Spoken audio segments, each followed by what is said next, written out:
Hello and welcome back to the Cinema Tirana YouTube channel. I'm Stefano Tirana. We are a community of Christians from across denominations that are looking at media critically, thoughtfully, and with discernment.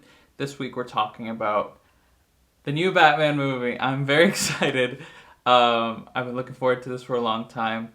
So let's get into it. I'm going to start with a spoiler-free section, just in case you want to go into the movie relatively blind, but with a little bit of discernment as to what's going to happen. I'll start by saying this movie is not kid safe. There's a lot of intense themes, intense imagery. It's really scary. I did see people bring their kids to the movies when we saw the Batman. Just don't do it. Don't do it. For the most part, it gets themes. It gets a lot of things really right. It gets what it means to be a hero right, what it means to find justice, to bring justice, even at a Christian level. So I really recommend this movie. Just look out for a little bit of sexualization of women. It is in the context of it being evil, it being not good. So, and there's nothing graphic. It is only rated PG-13, so just be a little cautious on that. The only other thing is that it's a 3-hour movie, so get ready, but it doesn't feel like 3 hours. It moves at a pretty brisk pace, and it's a great time at the movies, which is something I think we've all needed after this past season. So let's get into the spoiler section. I'm not gonna do a beat-by-beat breakdown of this movie. There's just no time. The movie is so long, but let's talk about a few things here. First of all, technically the movie is incredibly shot. It's dark and gloomy and beautiful in a way that all the images on screen work. It's like a 20th century noir film, but brought into the 21st century with all of the best techniques, and it's just an incredibly made and crafted film. So let's talk about the main character, the Batman, Bruce Wayne. So typically, Batman in a way symbolizes us. He is simply just a man who's trying to do the right thing, and he's trying to grow and bring the world into justice as well. He's like us as we strive towards sainthood and sanctification, to be like God. You can contrast this with Superman to understand this a little bit more. Superman is very allegorically Christ-like. He comes from he comes down as like the chosen son. He's infinitely powerful, basically.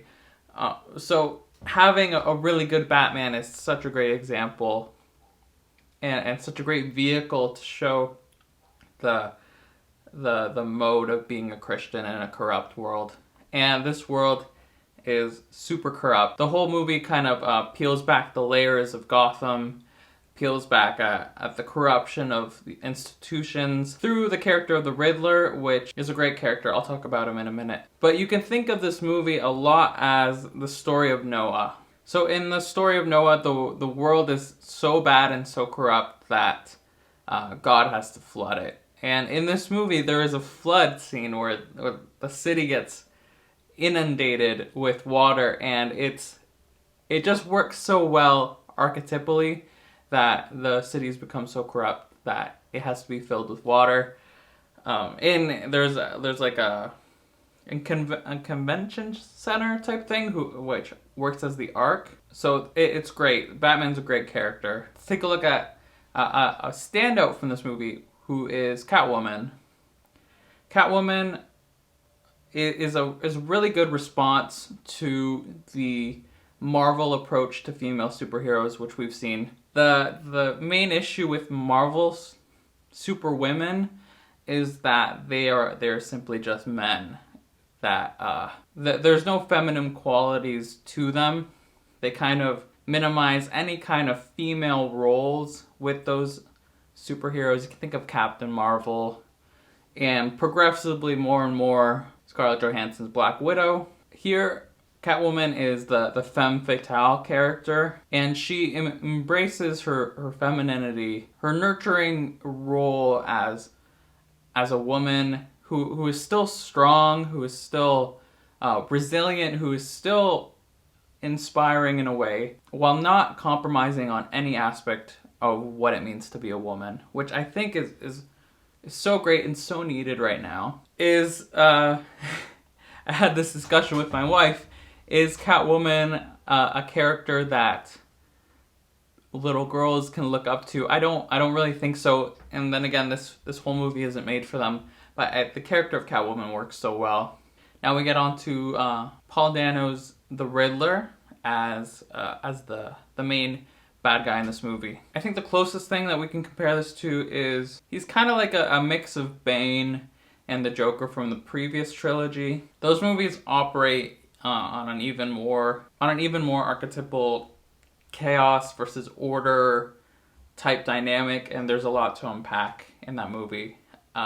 In those two movies, actually, which should probably be their own videos. But here, the Riddler is a symbol of human scheming to bring human justice. We can look at him like that. And through that, it's actually, though things are brought to light, it's like eye for an eye, tooth for a tooth, which is part of the law, and not the element of grace that we live under. Not to say that this character is in any way under like an Old Testament covenant or anything like that, but just that he is trying to uncover corruption while being perhaps the most corrupt character in the film. The Riddler is really kind of sick and messed up in a way, and he's playing this game throughout this film that step by step unpacks the corruption of the city, and it's a really great story overall for this film, and I think it works really well. It's a great performance, a great character, a great conceptualization, and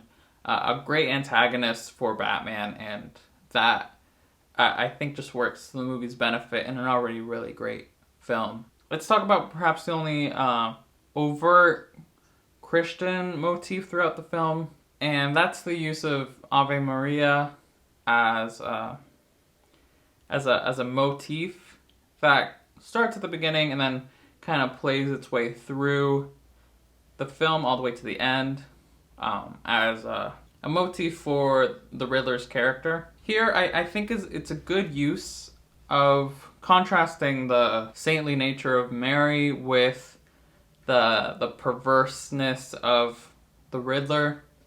When we juxtapose sanctity and sin together, it only serves to magnify holiness and magnify the nature of how bad sin is. I didn't take it so much as a critique in any way of Catholic teaching or anything like that. I'm sure you can probably have some discussion in the comments as to what you thought that meant throughout the film. But I think this movie works so well, and it's such a good time.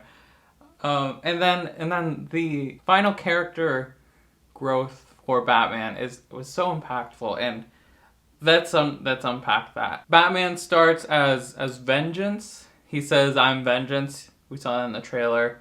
And that's kind of his identity throughout the movie, that he is, on one level, getting revenge for the death of his parents, and on another level, serving vengeance to the bad guys and the criminals throughout the city. But, man, this is beautiful. By the end of this movie, he learns that in order to be a hero, in order to inspire hope in a way that's true, is that he has to overcome vengeance and revenge and bitterness, which plagues Bruce Wayne's character throughout the whole film.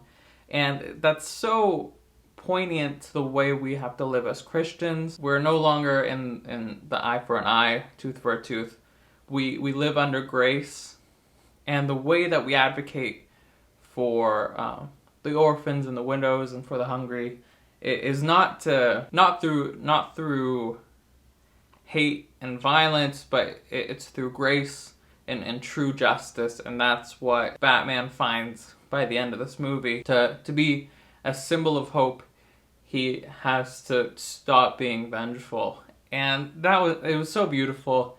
And I don't think that means we're not going to see Batman beat up any more criminals. Oh, I think we're obviously going to see that. But his ideological motivation and his motivation from the heart is going to be different for the next movie. That's something that Christopher Nolan's Batman worked through in the first kind of half of Batman Begins, and Matt Reeves as the director and as the writer kind of takes this entire movie to unpack that. It's such a great thing to unpack for 3 hours, and it's something we gotta unpack for our whole lives pretty much. So I know this was a pretty glowing review of the Batman.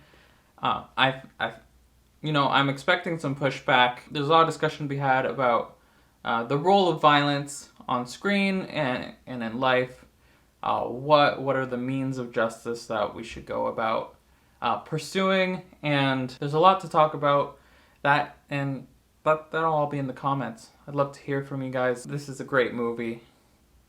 It gets my recommendation. So thank you for taking the time to watch this entire video. Again, if you want to join this community that we're building here, hit the subscribe button. I am so incredibly grateful for the response that I've been getting to these videos, and it's just a great motivation to keep going, to keep pushing, and to keep providing a place for Christians to discuss media in this world. Yeah, so God bless, and thanks for watching.